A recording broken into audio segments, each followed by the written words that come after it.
서가모니 부처님께서 어머니 뱃속에 자궁에 10개월 동안 머물렀을 때 편안했느냐? 예, 부처님, 어머니 뱃속에 10개월 동안 머무르면서 낮과 밤으로 편안했습니다 라고 하는 것은 어머니 뱃속에 10개월 동안 머무르고 있으면서도 과거 전생을 잊어버리지 않고 수행의 힘을 그대로 유지하면서 어머니 자궁 속에서 편안하게 10개월을 머무르다가 응애 하고 이제 태어났다. 뭐 이제 이런 내용으로 해석해 볼 수가 있겠죠. 서가모니 부처님 당시의 일입니다. 서가모니 부처님께서 널리 이 중생들에게 법을 설하고 계실 때, 그때 서가모니 부처님을 믿고 의지하던 한 왕이 있었습니다. 이 왕의 이름이 파사익 왕이었습니다. 파사익 왕이 부인이 이제 애를 가져서 아들을 낳게 됩니다.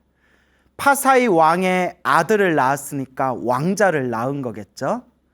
그래서 아들을 낳았는데 아들이 너무나 잘생기고 훌륭하고 아주 좋은 얼굴과 몸을 받은 아주 잘생긴 아들을 낳았는데, 이 아들이 태어날 때부터 가사를 입고 있었다고 합니다. 가사, 스님들이 입고 있는 요 스님들의 승복을 상징하는 옷이 바로 이 가사지 않습니까? 아들을 낳았는데 아주 잘생기고 아주 훌륭하게 생긴 그런 아들을 낳았는데, 아들이 태어날 때부터 가사를 입고 있는 겁니다. 가사를 입고 태어난 것도 깜짝 놀랄 판인데 아들이 말을 하는 겁니다. 가사 입은 아들이 태어나자마자 아버지 어머니한테 말을 하는데 뭐라고 말을 하냐면, 지금 이 세상에 부처님이 계십니까? 부처님의 제자인 마하가섭 스님, 사리불 스님, 목건련 스님, 이렇게 훌륭하신 제자분들도 부처님과 함께 계십니까? 지금 이 세상에 부처님이 제자분들과 함께 계십니까? 라고 말을 하는 겁니다. 그러니까 아버지 어머니 얼마나 깜짝 놀랐겠어요. 그래서 지금 이 세상에는 서가모니 부처님이 계시고 서가모니 부처님 아래 훌륭한 대덕 스님들께서 함께 계신다라고 이렇게 대답을 합니다. 그러니까 이 아들이 너무나 좋아하면서 이제 파사이 왕, 아버지 왕에게 부탁을 합니다. 아버지시여, 제가 부처님과 스님들께 공양을 올리고 싶습니다. 저를 위해서 부처님과 스님들을 모셔서 공양을 올려주십시오. 저를 위해서 공양을 올려주십시오 라고 청을 올립니다. 이제 파사이 왕과 부인은 너무나 깜짝 놀란 거예요. 태어날 때부터 아주 잘생긴 아들을 낳았는데 가사를 입고 태어나더니 다짜고짜 태어나자마자 말을 하기 시작하니까 너무나 깜짝 놀란 겁니다.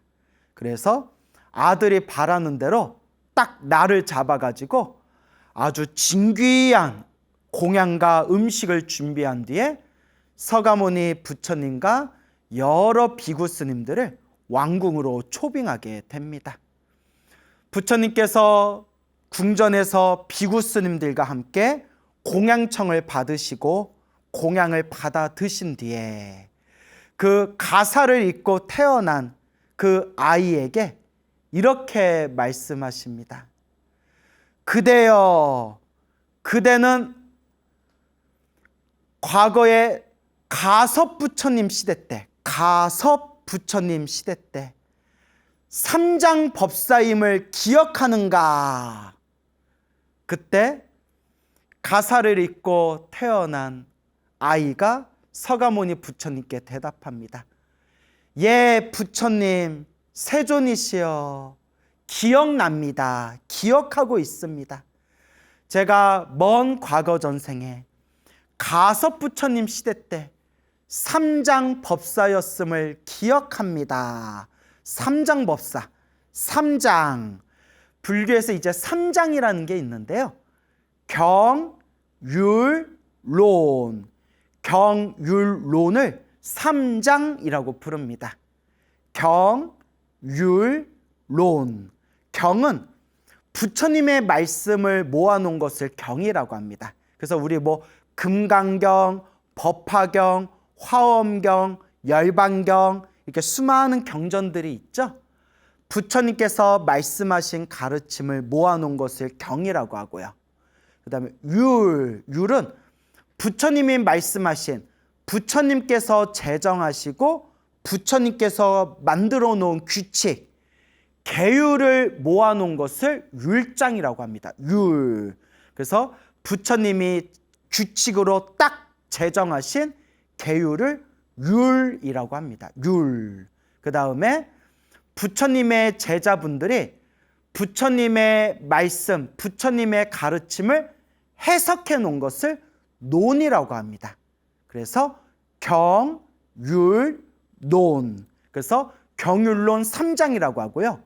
이 부처님께서 말씀하신 경전과 부처님께서 규칙으로 제정해 놓으신 율, 계율과 그리고 부처님의 제자분들이 해석해 놓으신 논, 이 경율론에 통달하고 박학하고 다식하고 그리고 이 경율론을 독송하시는 큰 법사 스님을 삼장 법사라고 부르는 겁니다. 근데 서가모니 부처님께서 파사이 왕의 아들인 가사를 잊고 태어나자마자 말을 했던 그 아이에게 그대가 가섭 부처님 시대 때 삼장 법사였음을 기억하는가? 라고 부처님께서 딱 질문을 하신 겁니다. 그러니까 그 아이가 예, 세존이시여, 부처님이시여, 기억합니다 라고 대답을 한 거죠. 그때 서가모니 부처님께서 또 이렇게 말씀하십니다. 어머니 모태에 있으면서 평온했는가, 편안했는가? 그러니까 이 아이가 예, 어머니 모태 안에 머무르면서 낮과 밤으로 편안했습니다 라고 대답하는 거예요. 모태, 어머니의 태, 자궁을 뜻하는 거예요. 자궁. 그러니까 서가모니 부처님께서 10개월 동안 어머니 자궁 속에 있으면서 편안했느냐. 그러니까 이제 이 삼장법사였다는 이 아이가 예, 어머니 뱃속에 있으면서 낮과 밤으로 편안했습니다 라고 대답하는 거예요. 이게 참 묘한 뜻이 있어요, 여러분. 우리가 불교 공부를 하면 이런 내용이 나와요, 여러분. 살아생전에 수행을 많이 한 사람도 숨이 딱 끊기고 다음 생 몸을 받을 때 자기 전생을 싹 잊어버린대요. 이제 불교 공부하다 보면 책에 그런 내용이 나와요. 이번 생에 수행을 많이 했던 사람도, 도인이라고 불렸던 사람들도 다음 생 새로 몸 받을 때 전생을 싹 잊어버리고, 또 다음 생 다시 사람으로 태어날 때 어머니 뱃속에 자궁 속에 10개월 동안 머무르면서 전생을 싹 잊어버리게 된대요.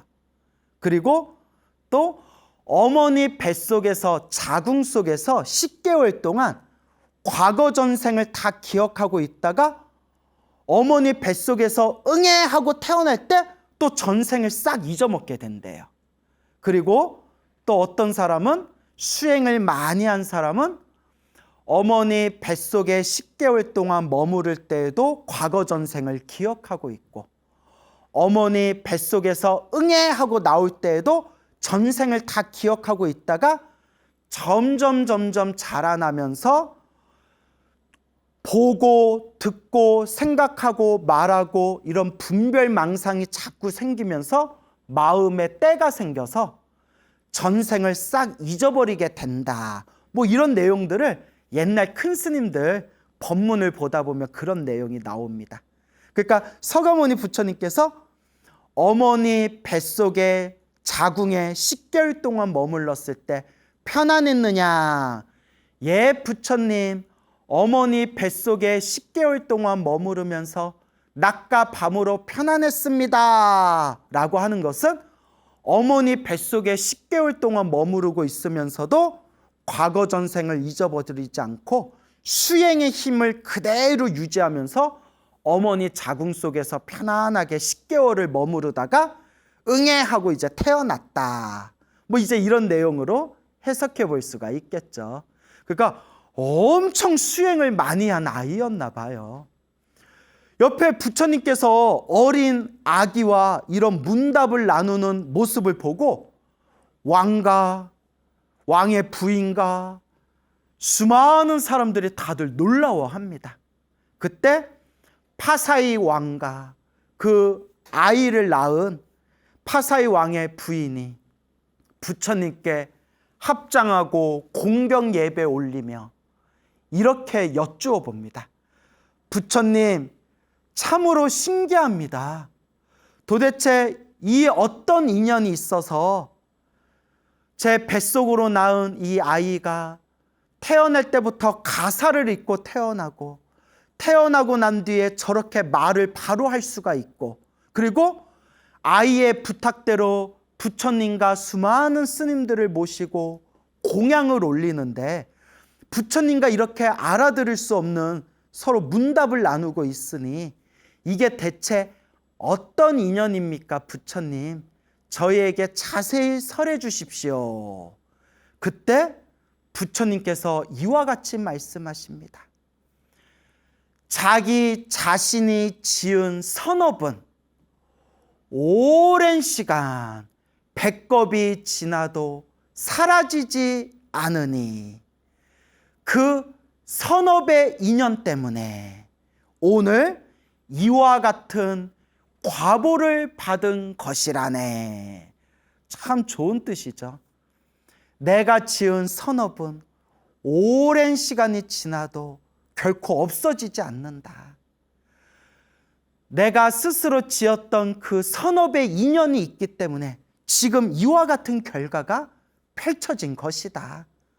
부처님께서 이와 같이 법을 설하시니 파사이 왕과 그 부인이 더욱 궁금해하면서 부처님, 부디 저희들을 위해서 자세히 분별해 해설해 주십시오라고 부처님께 청을 올리게 됩니다. 그때 부처님께서 다음과 같이 말씀하십니다. 그대들이여, 지금부터 이 아이의 과거 전생의 인연을 자세히 설할 터이니 부디 귀를 열고 자세히 듣도록 하여라. 그리고 부처님께서 머나먼 과거 전생의 이야기를 들려주십니다. 머나먼 과거 전생에 석가모니 부처님이 세상에 출현하시기 훨씬 이전에 가섭이라는 부처님께서 세상에 출현하셨습니다. 가섭 부처님께서 세상에 출현하셔서 널리 중생들에게 법을 설하고 계실 때 어느 날 가섭 부처님께서 수많은 비구 스님들과 함께 어느 나라에 이제 들어가시게 됩니다. 그 어느 나라에 딱 들어가게 되었을 때 그 나라의 왕이 멀리서 가섭 부처님과 비구 스님들께서 이 나라에 오셨다라는 이야기를 듣고 가섭 부처님과 수많은 비구 스님들을 왕궁의 공양청을 모시고 그렇게 극진하게 대우를 하면서 공양을 올렸다고 합니다. 부처님께서 수많은 비구 스님들과 함께 왕이 올린 공양을 잘 드시고 난 뒤에 공양을 올린 왕과 수많은 사람들을 위해서 법을 설하십니다.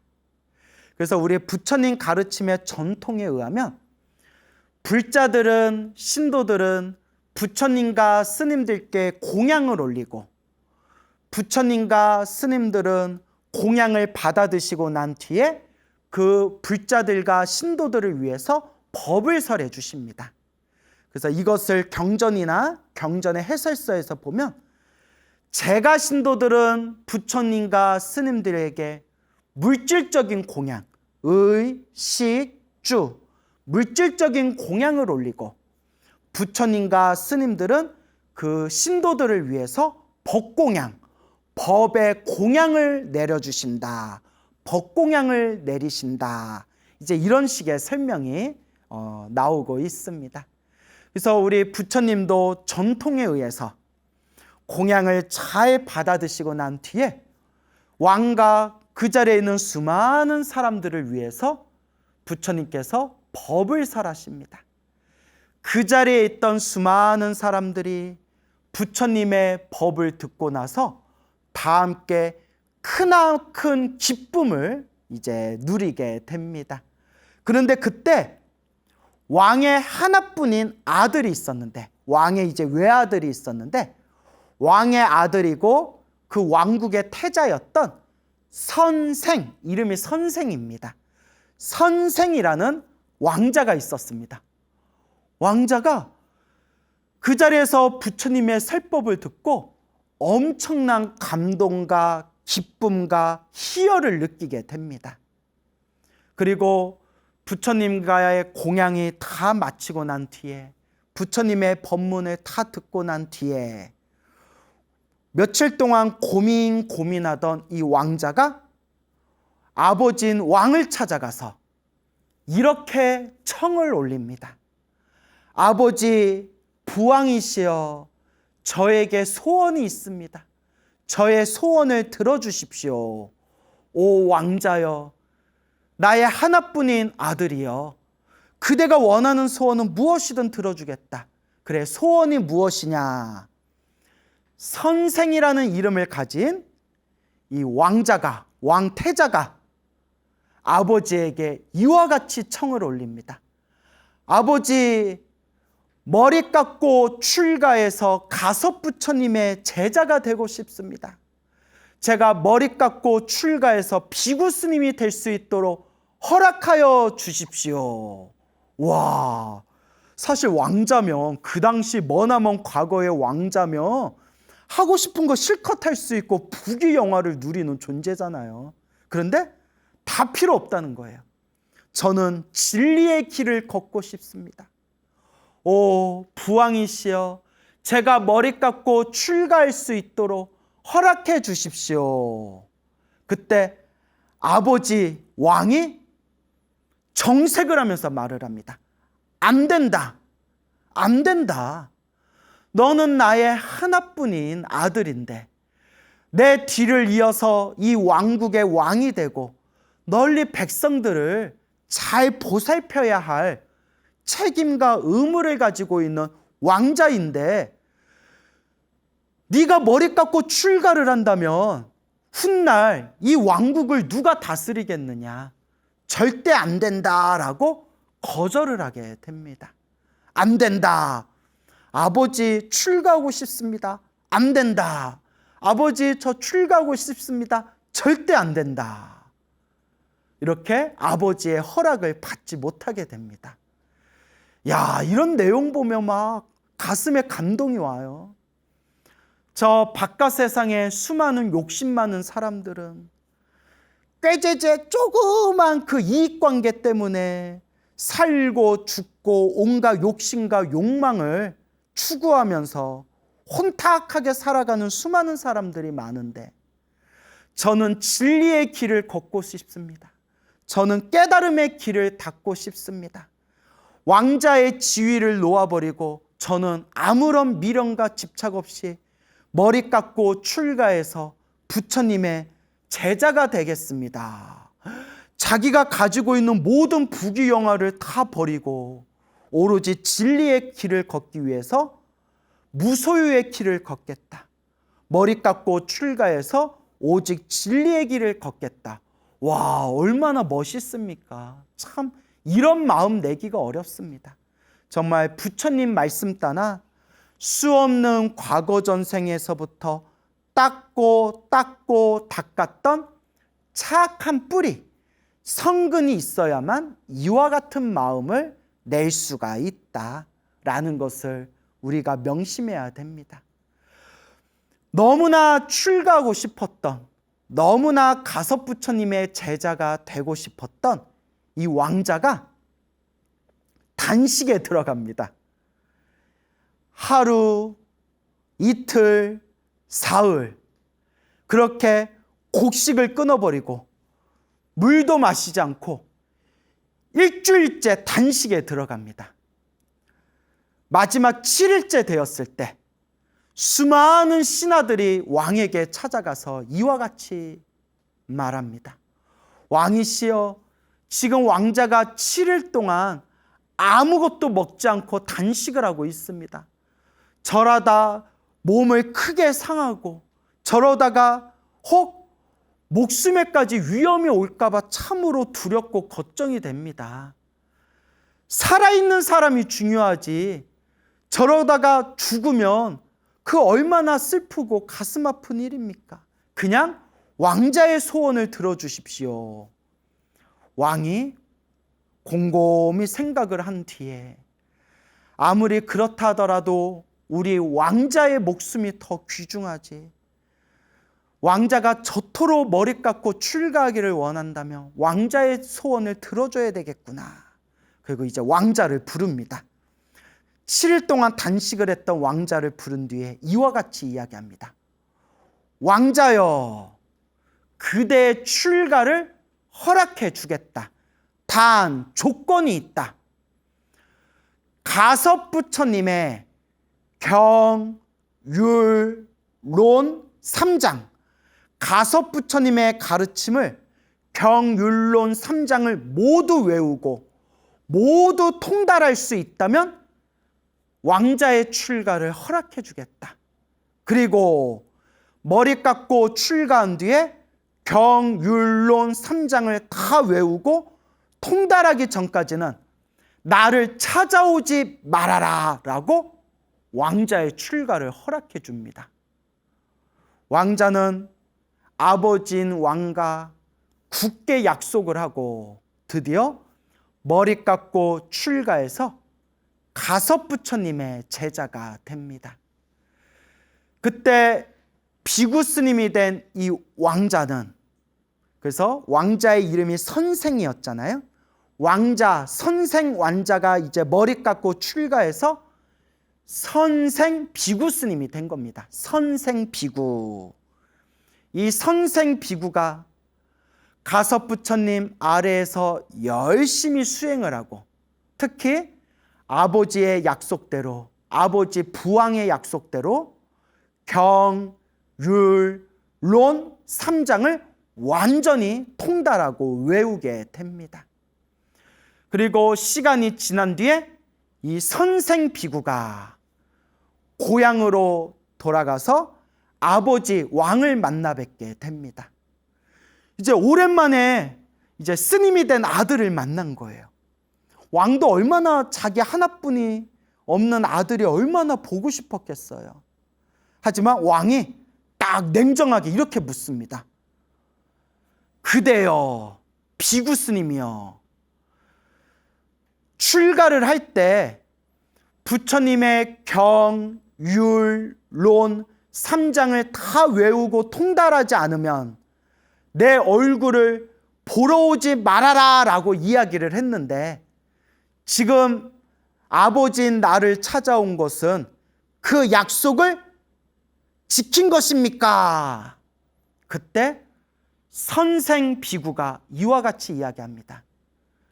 부왕이시여, 약속대로 부처님의 경율론 3장을 다 외우고 다 통달하였습니다. 약속을 지켰기에 아버지 왕을 아버지께 인사드리러 찾아온 겁니다. 왕은 너무너무 기뻐합니다. 역시 내 아들이다. 역시 내 아들이다. 씨가 어디 안 가는구나. 뭐 속으로 그렇게 생각을 했겠죠. 너무너무나 기뻐하면서 이제 스님이 된 아들에게, 비구 스님이 된 아들에게 극진하게 이제 공양을 올린 뒤에 이렇게 이야기합니다. 이제 스님이 된 아들을 다 데려와서 비구 스님이여, 여기 이 큰 창고에 헤아릴 수 없는 수많은 보물들이 있습니다. 이 보물 창고를 나의 아들이었던 비구 스님에게, 선생 비구에게 이 보물 창고를 보시하겠습니다. 공양 올리겠습니다. 이 보물 창고에 있는 보물을 스님 마음대로 사용하십시오. 와, 로또 대박이네. 로또 대박 났어. 그러면 우리 같으면 이걸 어디다 쓸까요? 네? 막 이렇게 강남에 건물 짓고, 막 해외에다 땅 사고, 막 여행 다니고, 그렇게 부귀영화 쾌락을 누리려고 쓸까요? 아니죠. 그거는 아니죠. 우리 선생 비구가, 비구 스님이 아버지인 부왕이 공양 올린 그 보물 창고를 보시받은 뒤에 어떻게 했을까요? 예. 널리 부처님과 스님들에게 공양 올리게 됩니다.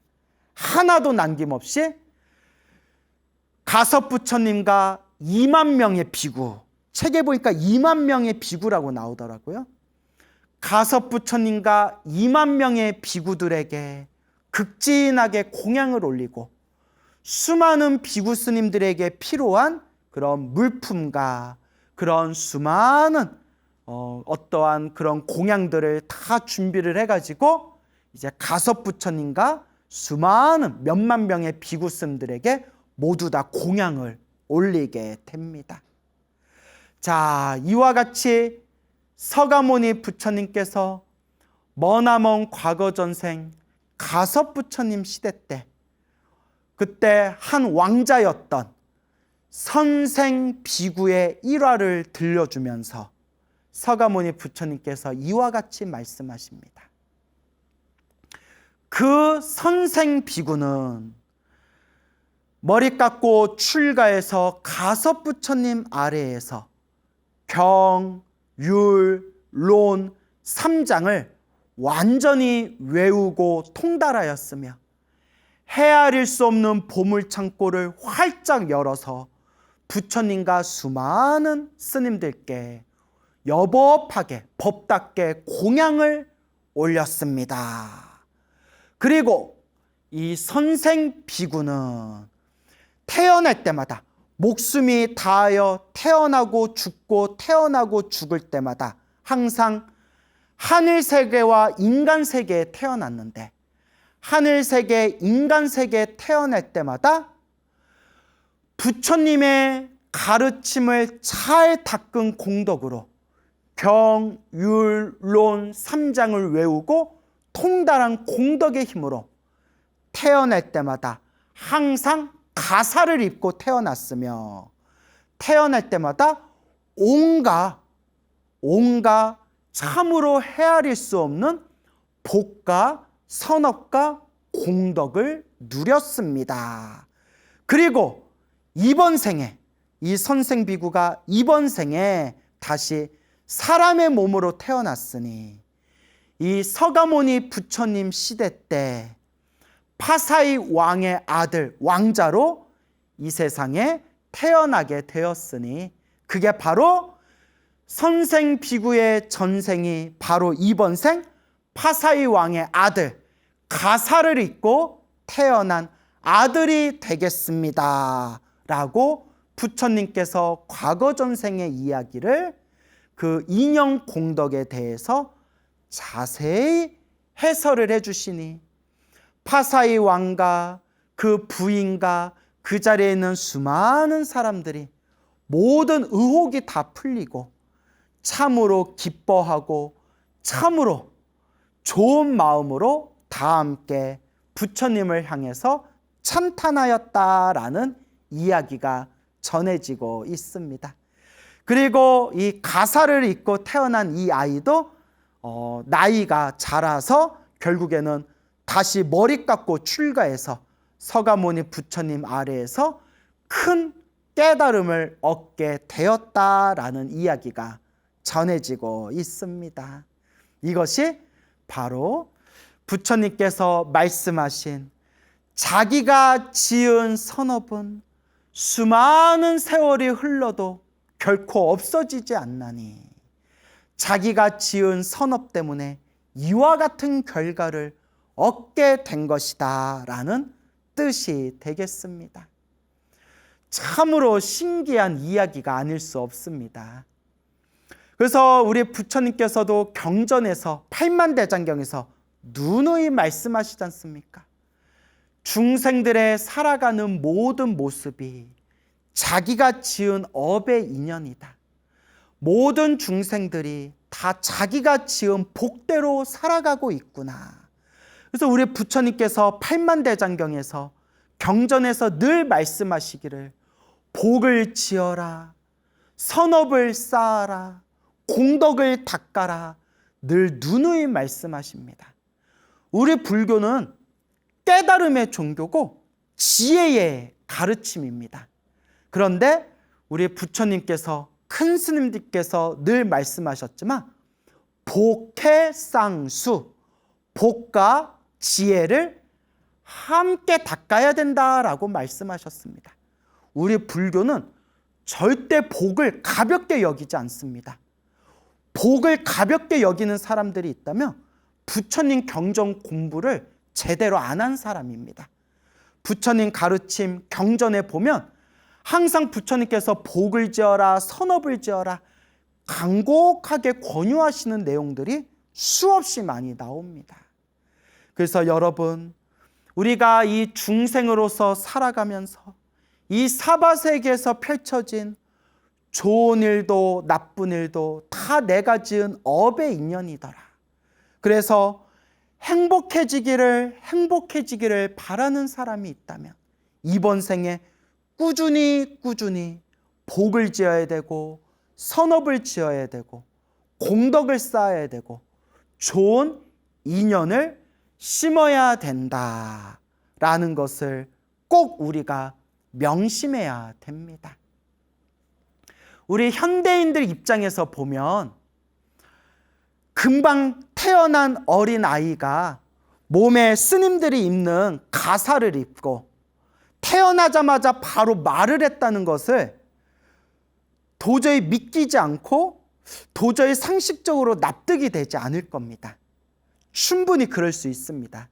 근데 저는 이 부분을 조금 현대인의 입장에서 충분히 재해석할 수 있다라고 저는 그렇게 생각을 합니다. 자, 이게 무슨 뜻이냐? 과거 전생의 가섭부처님 시대 때 머리 깎고 출가해서 경, 율, 론 3장을 통달하고 또 보물창고를 보시받았을 때 하나도 아까워하지 않고 보물창고를 널리 열어가지고 수많은 스님들과 가섭부처님에게 여법하게 법답게 공양을 올렸다라고 그렇게 복과 지혜를 닦은 이야기가 나오지 않습니까? 자기가 지은 복과 지혜로서 이번 생 아이로 태어났을 때 첫째, 정말 세상에 비교할 바가 없을 정도로 아주 잘생기고 훌륭한 몸을 받았다. 이게 첫째였고요. 둘째, 태어날 때부터 가사를 입고 태어났다. 이게 둘째였고요. 셋째, 태어날 때부터 말을 하기 시작했다. 말을 잘했다. 이게 세 가지가 되지 않습니까? 얼마든지 현대적인 입장에서 재해석이 가능합니다. 무엇인가 하면, 자, 일단 첫 번째, 태어날 때 가사를 입고 태어났다. 스님들이 입는 이 가사를 입고 태어났다라는 의미는 태어날 때부터 과거 전생에서부터 부처님과 부처님의 가르침과 인연이 깊은 아이다라고 해석할 수가 있는 겁니다. 우리가 이번 생에 태어나서 살아가는 모든 모습이 과거 전생에 지었던 자신의 업의 인연이라고 했지 않습니까? 그러니까 아이가 태어날 때부터 요 가사를 입고 태어났다라는 상징적인 의미는 이 아이가 이미 과거 전생 가섭부처님 시대 때부터 수행을 아주 많이 한 스님이었고 부처님의 가르침과 인연이 깊은 아이다라는 것을 표현하기 위해서다. 그래서 태어날 때부터 가사를 읽고 태어났다라고 해석할 수가 있는 거고요. 둘째, 태어날 때부터 말을 잘했다. 태어나자마자 바로 말을 술술했다라는 것은 태어나기를 지혜롭고 총명하였다. 이렇게 이제 해석할 수가 있는 겁니다. 태어날 때부터 타고나기를 지혜롭고 총명하기 때문에 아주 머리가 똑똑하고 말을 논리적으로 아주 말을 잘하고 아주 지혜롭고 총명한 아이였다라는 걸 상징적으로 표현하기 위해서 태어날 때부터 아이가 말을 할 수 있었다. 이렇게 해석할 수가 있고요. 그 다음에 자, 마지막으로 아주 잘생기고 훌륭한 몸을 받았다라는 것은 우리 불교에서는 이번 생에 잘생기고 좋은 몸을 받은 것 자체가 전생의 복을 많이 지었다라고 표현을 하고 있습니다. 이건 제 얘기가 아니에요. 부처님 경전에도 다 나오는 이야기입니다. 물론 겉모습에 집착하면 안 되지만, 겉모습이 전부는 아니지만 전생에 공양을 많이 올리고 부처님께 절을 많이 하고 화를 내지 않고 자비로운 마음을 많이 가진 사람이 다음 생 몸을 받을 때 아름답고 좋은 몸을 받는다라는 내용이 실제로 경전에 많이 나옵니다. 그래서 이 아이가 태어날 때부터 아주 잘생기고 좋은 몸을 받았다라는 것이 요새 우리말로 하면 참 관상이 좋았다. 관상이 참 좋구나. 태어나기를 전생에서부터 복을 많이 짓고 태어난 관상이구나. 이런 식으로 얼마든지 재해석할 수가 있습니다. 여기서 우리가 명심해야 되는 것은 부처님께서 늘 말씀하셨던 내가 지은 업보대로 사는구나. 내가 지은 인연법대로 살아가는구나. 큰 스님들께서 항상 말씀하신 중생은 다 자기 복대로 살아가는구나 라는 것을 명심해야 됩니다. 우리는 부처님의 가르침을 공부하면서 귀로만 듣고 머리로만 따져서는 안 됩니다. 제가 늘 말씀드리지만 부처님의 가르침은 지식의 종교가 아닙니다. 백날 지식으로 불교 공부를 한다면 불교 철학자들은 벌써 다 성불했을 겁니다. 불교는 지식의 종교가 아닙니다. 물론 바른 지혜, 바른 지식도 있어야 되지만 올바른 지식이 있어야 올바르게 갈 수 있기 때문에 바른 지식도 있어야 되지만 불교의 진정한 정체성은 바로 실천의 종교, 체험의 종교, 수행의 종교입니다. 귀로 듣고 머리로 따지는 것은 반드시 한계가 있습니다. 그래서 여러분 꾸준하게 닦아나가야 됩니다. 우리는 아직 중생이라서 탐욕과 성냄과 어리석음이 아직 많고 번뇌와 망상이 아직 많기 때문에 아직도 막 이기적인 마음이 있습니다. 나, 내 것이라는 이기적인 마음이 있습니다. 그런 이기적인 마음이 없고 번뇌망상 없고 탐진치가 없었으면 우리 벌써 다 성불했죠. 하지만 우리는 탐욕과 성냄과 어리석음, 과거 전생에서부터 지었던 수많은 업보와 업장, 요 이기심이 있기 때문에 꾸준히 닦아나가야 됩니다. 그리고 내 형편껏, 딱 내 능력껏, 내 형편껏 자꾸 복을 짓고 선업을 짓고 공덕을 닦을 수 있도록 노력해야 됩니다. 늘 여러분들께 말씀드리지만 우리가 살아가는 우리 삶의 모습이 다 자기 업의 인연대로 살아간다. 다 자기 복대로 살아간다. 우리 눈으로는 확인할 수 없지만 우리 시작 없는 과거 전생에서부터 그 수많은 윤회의 흐름 속에서 내가 지었던 업의 인연대로 살아가고 있구나. 그렇다면 지금 우리는 어떤 업의 인연을 심고 있는가? 나는 지금 이 순간 어떤 복과 선업과 공덕을 받고 있는가? 불자로서, 부처님의 제자인 불제자로서 냉정하게 자기 자신을 바라보면서 올바른 불자의 길을 꾸준히 걸을 수 있도록 노력하고 노력해야 할 것입니다. 2600여 년 전 서가모니 부처님 당시의 일입니다. 서가모니 부처님께서 왕사성에 계실 때 일입니다. 원래 이 왕사성의 왕이 빈비사라 왕이었습니다. 빈비사라 왕.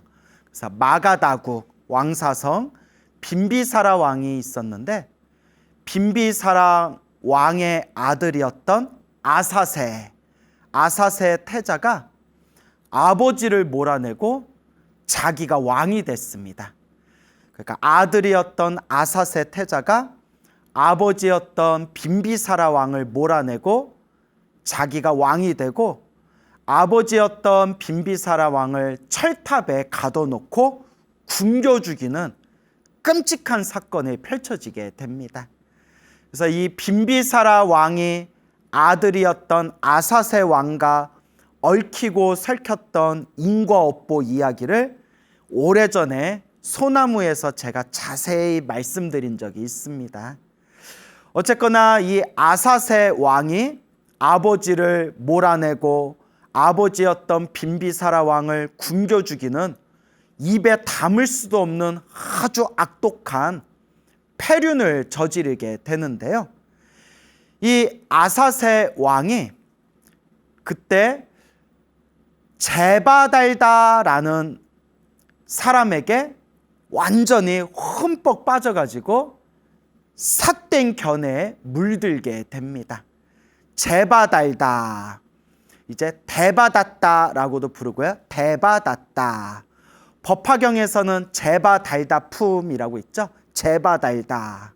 그리고 또 다른 한문 경전에는 조달이라고도 나옵니다. 그래서 뭐 대바닷다, 제바달다, 조달 다 이제 같은 사람입니다. 참 어렵죠? 이렇게 똑같은 사람인데 이름 발음이 조금씩 다르니까. 이 제바달다는 석가모니 부처님의 제자였는데 신통력을 닦은 뒤에 신통의 힘을 얻습니다. 그런데 번뇌망상이 그대로 남아있는 상태에서 마음 공부는 하지 않고 깨달음은 얻지 않고 번뇌망상이 그대로 남아있는 상태에서 신통력만 닦고 신통력만 얻은 뒤에 마음에 교만심이 생기면서 이제 부처님을 반역하기에 이릅니다. 그래서 몇 번이나 부처님을 죽이려 들고 또 부처님을 꺾으려 하고 부처님의 거룩한 승단을 이제 무너뜨리고 쪼개고자 했던 그런 우리 불교 역사에 아주 악독한 나쁜 악인으로 기록되어 있는 대바닷다, 제바달다라는 그런 사람이 있었습니다. 그래서 부처님 경전에 보면 살아있는 채 땅이 쪼개지면서 살아있는 채 지옥에 떨어졌다, 또 뭐 이런 이야기들이 나오게 됩니다. 요 제바달다가 아사세 왕을 꼬드겨 가지고 아사세 왕이 제바달다에게 푹 빠져서 이제 삿된 물에 들게 됩니다. 그래서 이 아사세 왕이 왕사성에 명령을 내립니다. 둥 북을 치면서 그 왕사성에 있는 백성들에게, 온 사람들에게 명령을 내리기를 이제부터 아무도 서가모니 부처님과 서가모니 부처님 제자들인 스님들에게 공양을 올리지 말아라.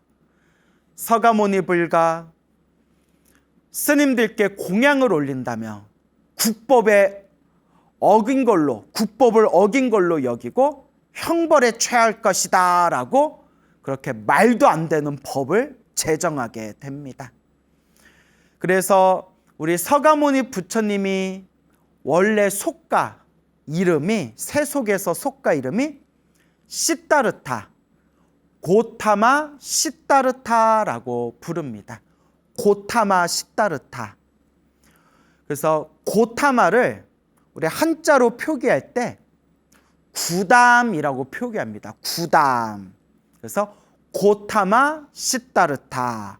고타마라는 단어를 한자로 표기할 때 구담이라고 표기를 하는데요. 불자는 부처님을 믿고 의지하고 부처님께 귀의한 우리 불자들은 부처님 혹은 세존이시여 라고 부릅니다. 부처님, 세존이시여 라고 부르고, 부처님 당시에도 불교 신자가 아니거나 다른 종교의 신자들은, 다른 종교를 믿던 사람들은 우리 서가모니 부처님을 고타마여, 고타마라고 그냥 대놓고 성을 이야기했다고 합니다. 그래서 자기가 불교 신자가 아니었을 때는 부처님을 뵙고 고타마여, 한자로 표기하면 구담이여, 구담이여, 고타마여 라고 부르다가 부처님 법문을 듣고 부처님께 귀의한 불자가 된 뒤에는 이제부터 제가 세존이라 부르겠습니다. 세존, 세상에서 가장 존귀한 분이시여. 이렇게 이제 부처님을 칭하게 됩니다. 어쨌거나 이 아사세 왕이 말도 안 되는 법을 정해서 지금부터 고타마에게, 부처님을 고타마라고 그냥 성을 대놓고 부르는 거예요. 고타마에게, 구담에게 공양을 올리는 자가 있다면 형벌을 내릴 것이다. 이제 구담, 고타마와 고타마의 제자들에게는 공양을 올리지 말아라. 이렇게 법을 제정하게 됩니다. 때마침 왕사성에 머무르면서 안거에 드셨던 우리 서가모니 부처님께서 탁발을 할 수 없는 상황에 처하게 됩니다. 그때 그 왕사성에 있는 수많은 사람들이 눈물을 뚝뚝 흘리고 슬퍼하고 안타까워하고 막 눈물을 흘리면서 부처님과 스님들께 공양을 올릴 수 없다니, 부처님과 스님들께 공양을 올리면 국법을 어긴 것이 돼서 끌려가 벌에 처하게 될 텐데 뻔히 알면서도 부처님과 스님들께 공양을 올릴 수 없다니 하염없이 눈물을 흘리면서 왕사성에 있는 수많은 사람들이 슬퍼하게 됩니다. 그 사람들의 슬픔의 목소리가 위로 전해져서 하늘세계 도리천, 33천이라고도 부르죠. 도리천, 33천이라고 불리우는 하늘세계 도리천의 신인 제석천왕, 이 제석천왕이 하늘세계 궁전이 꽝꽝꽝꽝 하고 마치 지진이 생긴 것처럼 하늘세계 궁전이 막 뒤흔들리는 걸 느끼게 됩니다.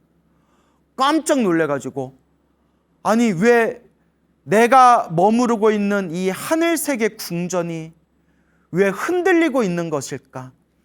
어떤 병고가 생겼길래 하늘세계 궁전이 흔들리고 있는가?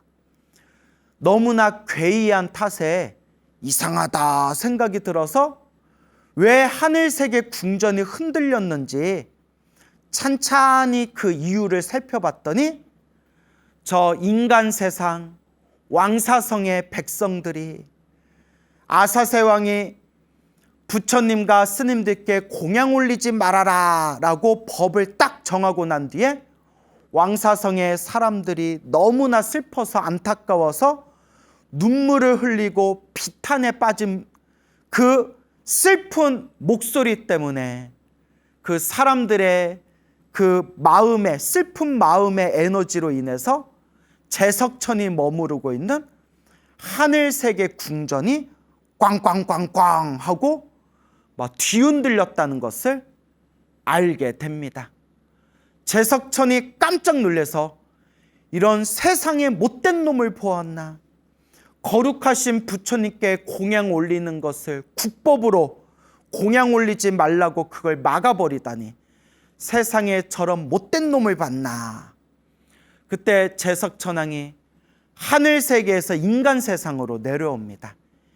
왕사성에 짠 하고 나타난 뒤에 수많은 사람들에게 내가 마땅히 부처님과 스님들께 공양 올리겠노라 라고 선언을 한 뒤에 부처님이 계신 곳을 찾아가서 이 제석천왕이, 하늘의 신 제석천왕이 부처님 발 아래 예배를 올리고 부처님께 이와 같이 말씀을 올립니다. 부처님, 세존이시여, 제가 평생 동안 부처님과 스님들께 제가 공양 올리겠습니다. 허락해 주십시오. 야, 우리 같으면 와, 로또 맞았다. 하늘세계 신이 평생 나한테 공양 올리다니, 와, 대박, 로또 맞았다. 뭐 그런 생각이 들 수도 있을 텐데 서가모니 부처님께서 아니다, 그만두어라 하고 거절을 하십니다. 왜 거절을 하셨을까요? 법답지 못하기 때문입니다. 과거에도 하늘세계 신들이 부처님께 부처님, 저희가 공양 올리겠습니다. 저희들의 공양을 받아주십시오 할 때마다 부처님께서 가끔씩 받아드신 적도 있었지만 부처님께서 또 이와 같이 말씀하십니다. 지금 내가 이 인간 세상 있을 때에는 하늘세계 신들이 부처인 나와 이 비구 스님들에게 공양을 올리겠지만 내가 세상을 떠나고 시대가 흐르고 말법 시대가 되면 그때 하늘세계 신들은 이 비구 스님들에게 공양을 올리지를 않을 것이다. 잘못된 사례를 남길 수가 있다. 그러므로 인간 세상 머무르고 있는 부처님은, 그리고 부처님의 제자인 비구 스님들은 같은 인간, 같은 중생세계 인간들에게 공양받는 것을 원칙으로 삼는다. 이제 이런 말씀이 이제 불교 공부를 하다 보면 이런 에피소드들이 나옵니다. 그러니까 부처님께서 자꾸 하늘세계 신들에게 공양받는 모습을 자꾸 보여주다 보면 후세 사람들에게 잘못된 사례를 남길 수가 있다는 거예요. 그래서 부처님이 인간 세상에 머무르고 있고 인간 세상에서 법을 펼치고 있으니 공양을 받으실 때는 하늘세계 신들한테 얼마든지 공양받을 수 있지만 딱 원칙을 인간세계 중생들에게, 인간들에게 공양받는 것을 원칙, 기준으로 삼는다. 이제 이런 내용이 이제 경전 공부를 하다 보면 나오게 됩니다. 우리 부처님이 엄청나게 섬세한 부신이에요. 후대에 이제 우리 말법 시대 비구 스님들이 살아가는 모습까지 다 꿰뚫어 보고 잘못된 사례를 남기지 않기 위해서 인간 세상 머무르고 있을 때는 인간들에게 공양받는 것을 원칙으로 삼는다. 이렇게 섬세하게 이렇게 모범을 남기신 겁니다. 우리 부처님 참 훌륭하고 지혜로우세요. 그래서 서가모니 부처님께서 제석천에 그 공양을 거절합니다. 그 제석천이 이렇게 이야기합니다. 그러면 부처님 5년만 받아주십시오. 5년 동안만 공양 올리겠습니다. 그것도 부처님이 거절하십니다. 5년도 길다. 그러니까 제석천왕이 그러면 5개월만 공양을 받아주십시오. 5개월 동안 제가 공양을 책임지겠습니다. 근데 서가모니 부처님께서 5개월 동안 하늘세계 신들에게 공양받는 것도 거절하십니다. 그때 제석천이 간곡하게 부처님께 청을 올리기를, 그럼 부처님 5일, 딱 5일만이라도, 닷새만이라도 저희의 공양을 받아주십시오. 부디 이것만큼은 거절하지 말아주십시오. 그때서야 서가모니 부처님께서 5일 동안 그대 하늘세계 신들의 공양을 받으리라. 그때 제서천왕이 너무나 기쁜 마음으로 하늘세계 선남 선녀들과 함께 정성껏 진귀한 공양을 부처님과 비구 스님들께 이제 공양 올리게 됩니다. 그렇게 5일 동안 하늘세계 신들이, 제석천을 포함해서 하늘세계 신들과 선남 선녀들이 부처님께 지극정성 공양을 올리게 되니 부처님과 스님들이 있는 사원이 황금빛 광명으로 번쩍번쩍이게 됩니다. 그때 멀리 높은 성에서 살고 있던 아사세왕이 어느 날 성마루 위에서 밖을 경치를 쳐다보고 있는데 부처님이 계신 사원 쪽에 마치 천상세계와 같이 아름다운 광명과 빛이 뿜어져 나오면서 수많은 신들이 부처님께 공양 올리는 모습을 멀리서 그것을 목격하게 됩니다. 아사세왕이 깜짝 놀랍니다. 내가 이 왕사성의 백성들에게, 저 곶다마와 곶다마의 제자들, 그러니까 부처님과 부처님의 제자인 스님들에게 공양 올리지 말아라 했는데 하늘세계 신들이 내려와서 부처님께 공양 올리고 있구나.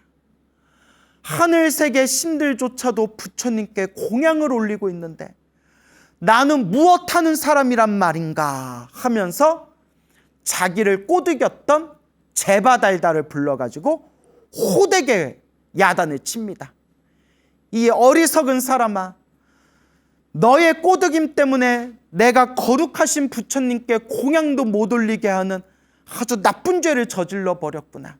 이 어리석은 자여, 나는 이제 더 이상 그대와 친하게 지내지 않겠노라 하면서 이 아사세왕이 자신의 잘못을 뉘우치며 다시금 부처님에 대한 믿음과 공경하는 그 마음을 다시금 일으키고 회복하게 되었다고 합니다. 그리고 그때서야 주위에 있던 신하들이 왕이시여, 왕이시여, 지금이라도 잘못을 뉘우치셨으니 어서 나라 안의 백성들에게, 부처님과 부처님의 제자인 스님들에게 공양 올리지 말라고 했던 이 법을 다시 이 법을 철폐하노라. 마음껏 부처님과 스님들께 공양을 올리도록 하여라 라고 다시금 백성들에게 이 명을 내리십시오 라고 신하들이 왕에게 간곡하게 이제 이야기를 하게 됩니다. 근데 또 이제 다른 경전 다른 내용에 보면 아사세 왕이 부처님에 대한 믿음, 부처님에 대한 믿음을 회복하고 부처님의 독실한 그런 신자가 되게 된 이야기가 다른 경전에는 아사세 왕이 아주 끔찍한 병에 걸렸대요. 아주 끔찍하고 아주 괴로운, 너무나도 괴롭고 고통스러운 병에 걸려서 그때서야 자신의 잘못을 뉘우치고, 그러니까 중생들은 웬만큼 좋은 얘기해도 잘 못 알아들어요. 꼭 자기가 아프거나 한번 호되게 크게 당해야 그때서야 정신 차리는 것 같아요. 저도 그렇고 웬만한 중생들은 다 한번 당해봐야 정신 차리는 것 같아요. 이게 남 얘기가 아니라 우리 얘기예요. 너무나 괴롭고 고통스러운 그런 병고 속에서 자기 잘못을 그때서야 뉘우치고 부처님께 찾아가서 부처님께 공양 올리고 예배 올린 뒤에 부처님, 저의 잘못을 진심으로 뉘우칩니다. 부처님, 저의 참회를 받아주시옵고 저의 이 괴로움을, 저의 이 고통을 구제해 주십시오 하면서 이제 부처님께 귀의하는 부처님의 신자가 되었다라는 내용이 또 뭐 다른 경전에 보면 나오게 됩니다. 어쨌거나 하늘세계 신들의 공양을 5일 동안, 닷새 동안 공양을 받고 나서 제석천가 수많은 하늘세계 선남 선녀들을 위해서 부처님께서 법을 설하시니 부처님의 법문을 들은 제석천왕과 그 자리에 있었던 하늘세계 선남 선녀들이 혹 수다원가를 얻기도 하고 사다함과를 얻기도 하고 아나함과를 얻기도 하고 아라함과를 얻기도 하고 또는 위없는 깨달음을 얻고 모든 중생 제도하겠습니다 라는 보리심을 일으키기도 하고 이와 같이 수많은 존재들이 엄청나게 큰 이익을 얻게 되었다고 합니다. 그때 비구 스님들이, 제자들이 부처님께 이렇게 여쭤봅니다. 부처님, 우리 거룩하신 세종께서는, 부처님께서는 과거 전생 어떤 공덕에 인연이 있었기에 이렇게 하늘세계 신들조차도 일부러 이 인간세계에 내려와서 부처님께 공양을 올리는 것입니까? 부처님은 어떤 공덕을 쌓았기에 하늘세계 신들한테도 이렇게 공양을 받는 것입니까? 얼마나 전생에 복을 많이 줬으면 하늘세계 신들조차 공양을 올리겠어요. 그때 부처님께서 이와 같이 말씀하십니다. 머나먼 과거 전생, 헤아릴 수 없는 머나먼 과거 전생에 어느 한 부처님이 계셨으니 그 부처님의 명호가 보전 부처님이셨다. 보전이라는 부처님이 계셨다. 보전 부처님께서 수많은 스님들과 함께 어느 날 한 나라에, 어느 왕국에 들어가게 되셨는데 그 왕국을 다스리는 왕이 보전 부처님께서 수많은 스님들과 함께 이 나라에 오셨다는 이야기를 듣고 왕과 신하들이 보전 부처님 발 아래 다 함께 고개 숙이고 공경 예배를 올린 뒤에 이 왕이 보전 부처님께 간곡하게 청을 올렸다. 부처님이시여, 보전 부처님이시여, 저의 나라에 오셨으니 석 달 안것 동안, 3개월 안것 동안 제가 저희들이 부처님과 스님들께 공양을 올리고자 합니다. 3개월 안것 동안 이 나라에 머무르시면서 저희들의 공양을 받아주시옵소서 하면서 3개월 동안 보전 부처님과 보전 부처님의 수많은 제자, 스님들에게 3개월 안것 동안 정성스럽게 공양을 올렸다고 합니다. 3개월 안거를 다 마치고 난 뒤에 보전 부처님께서 왕과 그 왕의 신하들과 또 수많은 사람들을 위해서 부처님께서 법을 설하시니 그 자리에 있던 수많은 사람들이 혹 깨달음을 얻거나 혹은 보리심을 일으키게 되었다고 합니다. 그때 보전 부처님께서 왕에게 이렇게 말씀을 합니다. 왕이여, 왕이여, 그대는 머나먼 미래 세상에 성불하여 부처님이 될 것입니다. 그대가 미래 세상에 부처님이 되었을 때 그대의 이름을 서가모니, 서가모니 부처님이라 불리게 될 것입니다. 라고 보전 부처님께서 수기를 내려주십니다. 이때 이와 같은 전생 이야기를 하시면서 석가모니 부처님께서 이와 같이 말씀하십니다. 그대들이여, 그때 보전 부처님께 3개월 동안 정성껏 공양을 올렸던 그 왕이 바로 이번 생, 바로 석가모니 부처님의 전생의 모습이었고, 왕과 함께 보전 부처님과 스님들께 공양 올렸던 그 수많은 신하들이 바로 지금 이번 생 서가모니 부처님과 함께 불법을 닦고 세상에 전하고 있는 바로 그대들, 비구들이 되느니라. 이와 같이 열에는, 부처님 열에는 과거 전생에 수많은 공덕을 지었기에 이와 같이 하늘세계 신들한테조차도 마땅히 공양을 받을 수 있는 것이니라 라고 서가모니 부처님께서 말씀하십니다. 그래서 제가 늘 여러분들께 말씀드리죠. 결국 우리는 다 자기 복대로 살아간다. 다 자기 복대로 살아가요. 참 이게 한치의 오차도 없이 다 내가 지은 복대로 살아가고 있구나 라고 부처님의 가르침을 공부하면 공부할수록 스스로를 돌이켜보게 됩니다. 나는 복을 부지런히 닦고 있나? 나는 지금 복을 까먹고 있나? 와, 이런 생각을 할 때마다 막 가슴이 쫄립니다. 저도 이번 생에 너무 복을 많이 까먹고 있는 것 같아요. 그래서 염불이라도 열심히 하려고 노력하고 있는데, 우리 불자들은 항상 스스로 내가 이번 생에 복을 부지런히 닦고 있나? 이번 생에 복을 까먹고 있지는 않은가? 중생은 다 자기 복대로 살아가고 있다는데 나는 얼만큼 복이 많은 존재인가? 냉정하게 자기 자신을 살펴봐야 할 것입니다, 여러분.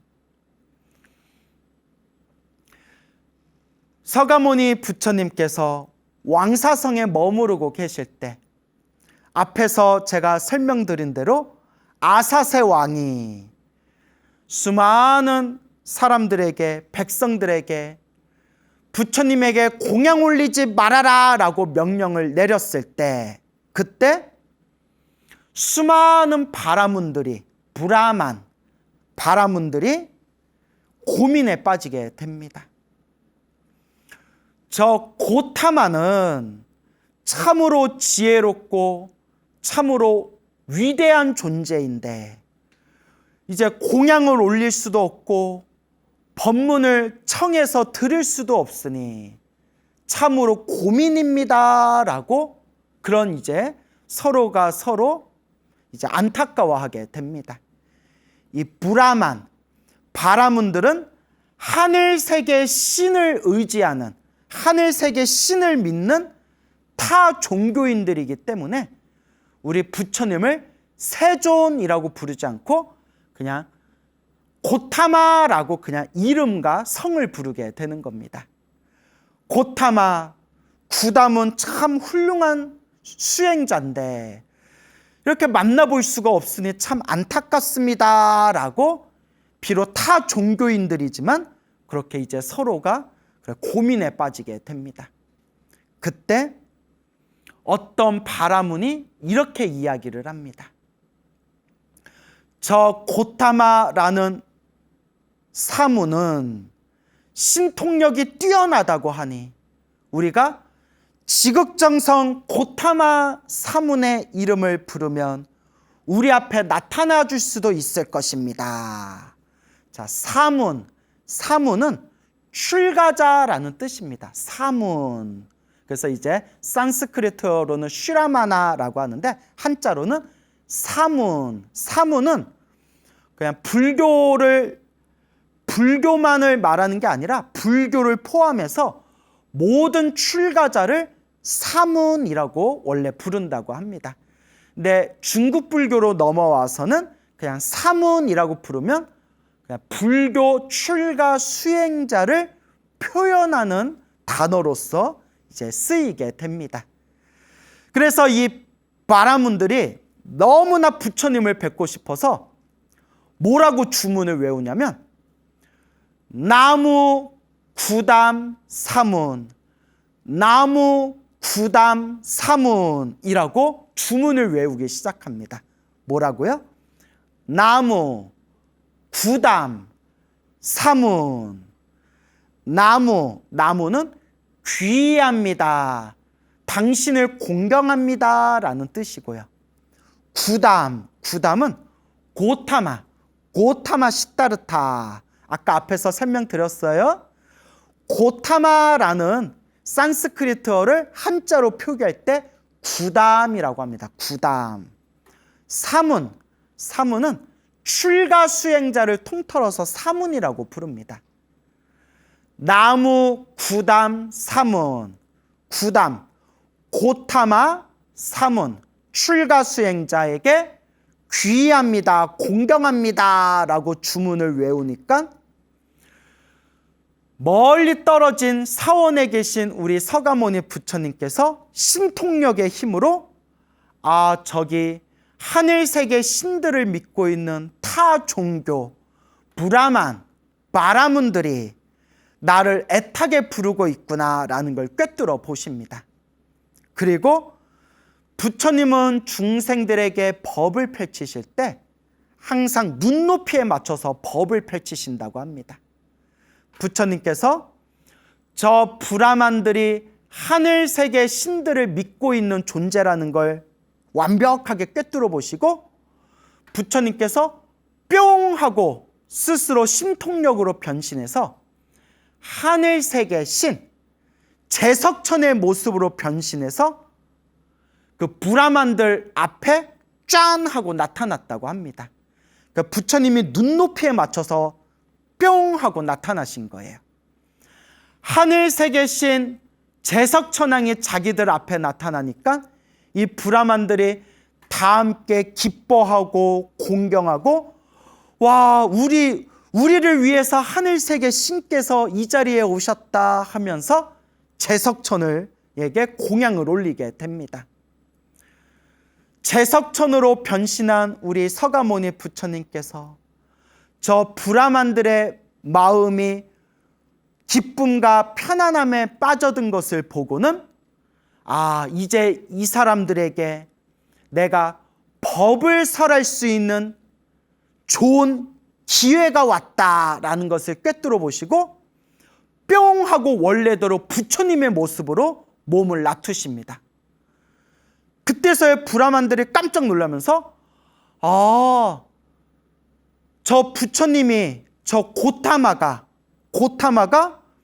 우리가 믿고 의지하는 하늘세계 신의 모습으로 일부러 나타나신 거구나라는 것을 깨닫게 됩니다. 그때 부처님께서 원래의 모습으로 놔두신 뒤에 그 브라만들을 위해서 부처님께서 진리의 말씀을 설하시니 그때 그 자리에 있던 수많은 브라만들이 혹 수다원가를 얻기도 하고 혹 사다함과를 얻기도 하고 혹 아라함과를 얻기도 하고 혹은 크나큰 보리심을 바라는 그런 브라만들도 있었다고 합니다. 그리고 그 브라만들이 그때서야 비로소 저희는 이제 거룩한 부처님 세존에게 귀의하겠습니다. 불법 승 삼보에 귀의하는 불제자가 되겠습니다 하면서 그 브라만들이 부처님께 귀의하는 불제자가 됩니다. 이 찬란한 모습을 보고 그 자리에 있던 수많은 비구 스님들께서 서가모니 부처님께 여쭈어 봅니다. 부처님께서는 과거 전생 어떤 공덕이 있으셨기에 어떤 공덕을 닦으셨기에 이와 같이 신통 변화의 모습으로 제석천 하늘세계 신의 모습으로도 자유자재로 변신하면서 중생들을 제도하시는 겁니까? 그때 석가모니 부처님께서 이와 같이 말씀하십니다. 머나먼 과거 전생에 부처님이 계셨으니 그 부처님의 이름이 묘음 부처님이 계셨다. 이 묘음 부처님께서 수많은 스님들과 함께 어느 한 나라에 오셨는데 그 나라를 다스리는 왕이 묘음 부처님 발 아래 엎드려 공경 예배 올린 뒤에 묘음 부처님이시여 부디 이 3개월 안것 동안 저희 나라에 머무르면서 저희들의 공양을 받아주십시오라고 이 왕이 묘음 부처님에게 간곡하게 청을 올렸다. 묘음 부처님께서 3개월 안것 동안 그 나라에 머무르면서 왕과 신하들과 수많은 사람들에게 공양을 받았고 3개월 안거를 마친 뒤에 이 묘음 부처님께서 왕과 신하들과 수많은 사람들을 위해서 법문을 설하셨으니 부처님의 법문을 듣고 왕과 신하들과 수많은 사람들이 다 함께 깨달음을 얻거나 기쁨을 누렸다. 그때 묘음 부처님께서 왕에게 이와 같이 말씀하셨느니라. 왕이여, 왕이여, 그대는 먼 미래 세상에 성불하여 부처님이 될 것이요.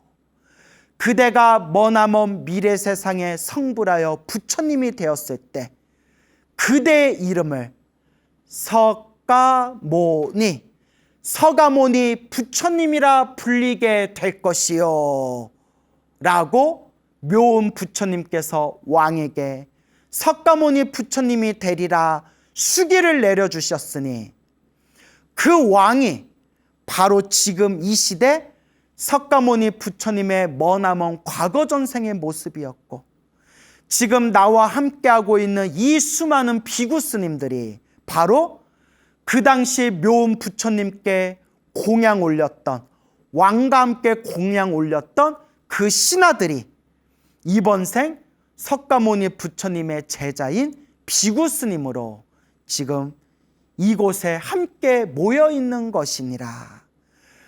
부처님은 과거 전생에 수많은 공덕을 쌓고 닦았기 때문에 이와 같은 복과 선업과 공덕을 누릴 수 있는 것이니라 라고 부처님께서 말씀하시네. 그 자리에 있던 비구 스님들과 수많은 불자들과 수많은 사람들이 다 함께 기뻐하고 찬탄하였다고 합니다. 여러분, 우리 위대하신 석가모니 부처님께서도 수없는 과거 전생에서부터 이와 같이 수없는 복과 선업과 공덕을 이루 헤아릴 수 없을 정도로 닦고 닦으셨는데 하물며 어찌 부처님의 제자들인 우리들이 공덕 닦기를 게을리하겠습니까?